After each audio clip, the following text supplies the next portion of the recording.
Bonjour et bienvenue sur NipPub. Chers abonnés, j'espère que vous allez bien. Dans cette vidéo, nous allons faire un peu de statistiques et je parlerai de l'outil Gauge R et R. La vidéo comporte deux parties. En premier lieu, on fera la théorie. Donc, on verra ensemble la définition, le pourquoi utiliser le R et R et quand l'utiliser. Et en deuxième partie, qui sera la dernière, on fera une petite pratique. Dans la pratique, je vous montrerai comment organiser les données, comment les mettre dans Minitab et aussi une petite interprétation des résultats. Voilà. Donc, à tout de suite pour la première partie.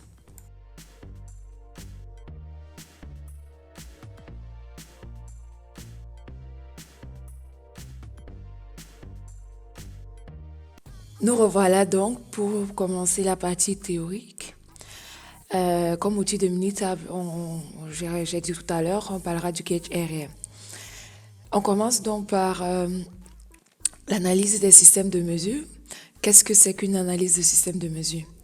Une analyse de système de mesure évalue l'adéquation d'un système de mesure pour une application donnée. Lorsqu'on mesure les résultats d'un procédé, il faut donc envisager deux sources de variation. La variation de pièce à pièce et la variation du système de mesure en lui-même. Ensuite, si la variation du système de mesure est importante par rapport à la variation de pièce à pièce, il est possible que les mesures ne fournissent pas d'informations utiles.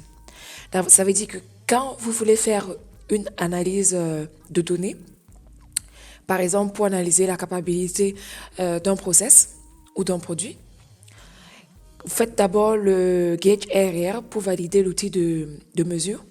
Si vous vous rendez compte qu'il y a trop de variations de pièce à pièce, il faut arrêter tout de suite, ne pas exploiter les données parce qu'après vous aurez des résultats qui seront faussés.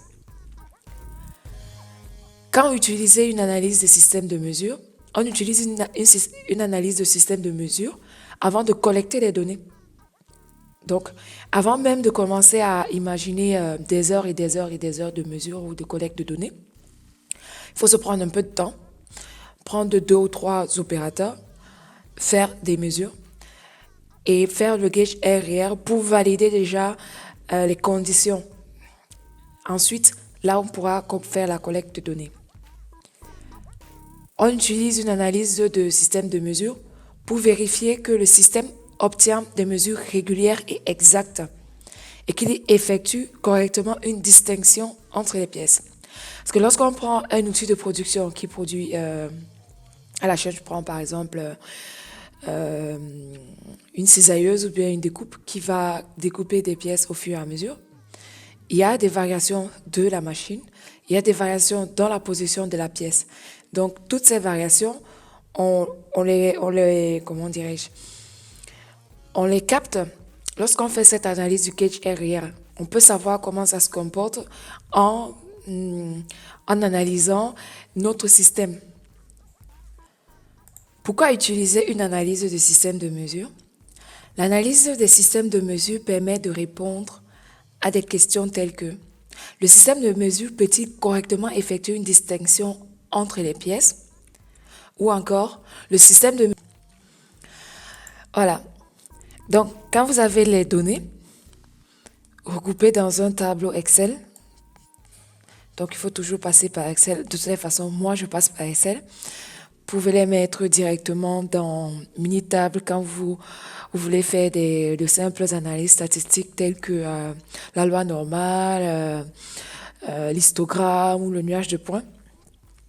Mais pour faire le Gauge R, vaut mieux passer par ici parce qu'il faut regrouper les données. Donc, en premier lieu, on va mettre ici les numéros de pièces. Et on va commencer par le A, le B et le C pour chaque mesure. Donc, par exemple, là, on va prendre l'opérateur A. On va recommencer ici avec les autres pièces, on met l'opérateur B. Il faut d'abord que je sélectionne tout. Après, pareil. Et l'opérateur C. On va donc récupérer ici pour la première mesure. Donc, on fait mesure 1. Allez, pour tous. Mesure 1. On récupère ici.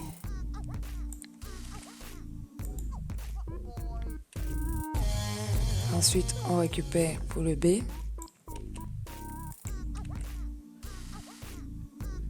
Et on récupère pour l'opérateur C. Et on fait pareil pour toutes les autres mesures.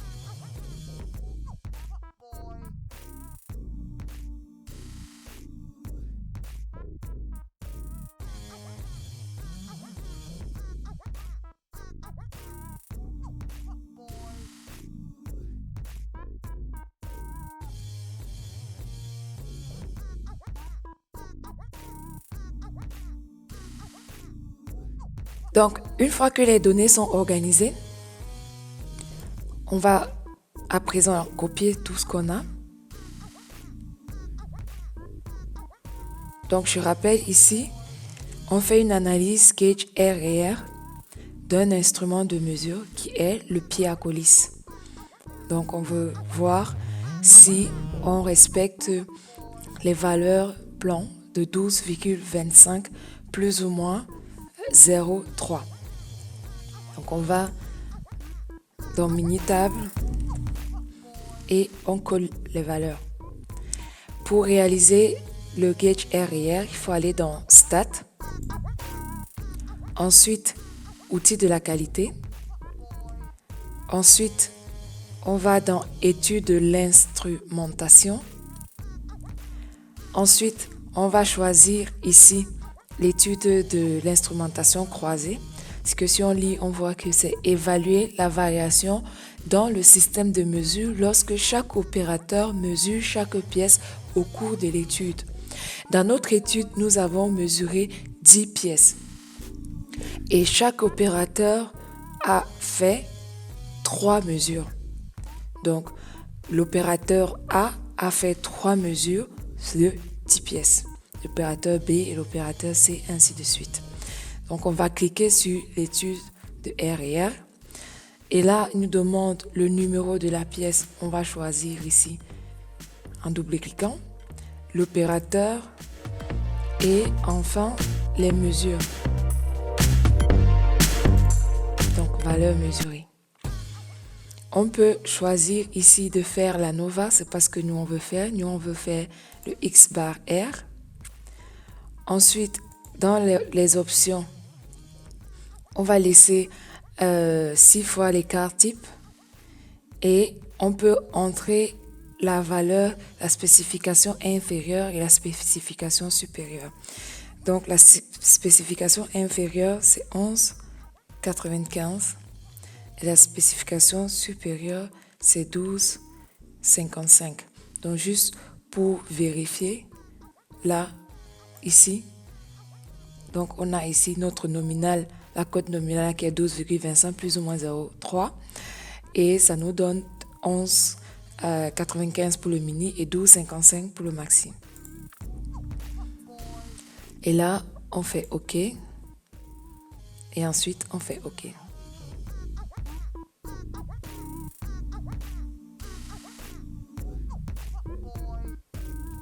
Voilà. On obtient donc ici notre graphe avec un pourcentage par rapport composante de variation. On peut voir ici ce qu'on a vu dans la partie théorique. On a un pourcentage de contribution, pourcentage de variation d'études et un pourcentage de tolérance. Ensuite, l'étendue des échelons. On peut voir ici pour chaque opérateur, opérateur A, B, C. la moyenne de l'échantillon et on peut voir également quelques valeurs aberrantes ici qu'on verra très bien quand on regarde ici dans la boîte à moustaches. On voit que pour chaque opérateur, on a des valeurs aberrantes qui peuvent également se voir ici quand on regarde la moyenne de l'échantillon. On voit que entre la limite supérieure et la limite inférieure, je ne sais pas si vous voyez ma souris, on a la moyenne, le nominal ici, la cible, la moyenne, pardon, et on a les valeurs qui aussi autour de l'intervalle de tolérance IT. On peut également voir ici une moyenne par rapport à l'itération par nombre de pièces par opérateur ici. Et on peut comparer en disant que pour la pièce, prenons celle-là, la pièce 10, les trois opérateurs ont mesuré de la même façon. Parce que là, on voit qu'il y a une coïncidence. Alors que pour la pièce 3, on a l'opérateur B, le rouge, qui a une valeur, une mesure complètement différente par rapport aux deux autres opérateurs. Si on vient regarder, non, c'est pas ça que je veux. Voilà, c'est ça que je veux. Ici, on voit donc la répétabilité et on voit la reproductibilité qu'on a vu quand on faisait la partie théorie. Et on voit également que de pièce à pièce, on a ici un pourcentage de 97 pour la variation de l'étude, 97%, ce qui n'est pas très mauvais. Donc on peut dire que à 97%, notre instrument de mesure peut être accepté. On peut refaire l'étude cette fois-ci en choisissant la NOVA. Donc dans l'option entrée, ici la valeur inférieure, on a 10, 11, 95, supérieure, c'est 12, 55. OK. Donc là, on a notre graphe et là, on a nos valeurs. Passons à présent à l'interprétation de ces résultats. Nous allons juste faire une analyse RR d'instrumentation méthode X bar R. Pour cela, je vous dis à tout de suite.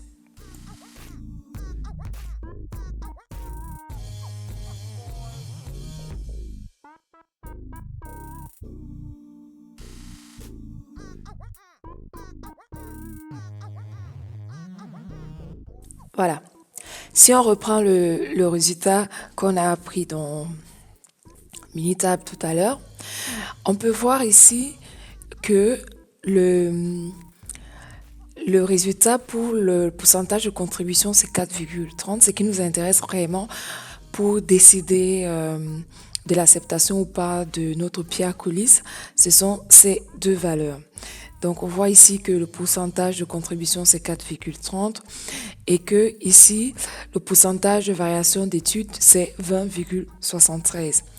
Pour un petit rappel, du tableau du seuil d'acceptation, là j'ai remis les valeurs, non j'ai juste oublié ici pour le R et R c'est 20,73 et le pourcentage de contribution c'est 4,30. Quand on reprend le tableau ici, que vous pouvez trouver sur Internet, c'est partout, on voit que nous sommes dans cette configuration, compris entre 20 et 30% pour la variation d'études pour la tolérance R et R. Et pour la contribution, on est à 4,30, donc on est ici. La décision pour notre moyen d'étude, c'est d'utiliser avec dérogation. Donc, deux choix s'offrent à nous. Soit on refait faire les mesures par les mêmes opérateurs avec un autre pierre à coulisse, soit on reprend d'autres pièces.